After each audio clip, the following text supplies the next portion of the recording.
بسم الله الرحمن الرحيم. السلام عليكم ورحمة الله وبركاته. قال الإمام الألباني رحمه الله تعالى: البطانيات التي تحتوي على صور ذوات الأرواح لا يجوز صنعها ولا بيعها ولا الالتحاف بها.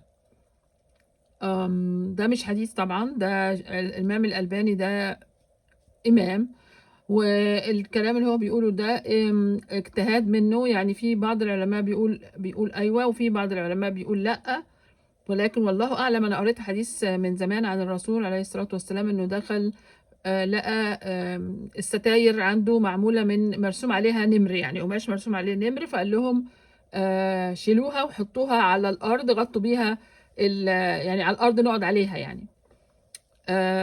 فالله أعلم مدى صحة هذا الكلام اللي هو بيقوله، ولكن سهل تنفيذه. يعني احنا مش بالضرورة لازم نجيب لأولادنا هدوم عليها بني آدمين يعني، أو حيوانات.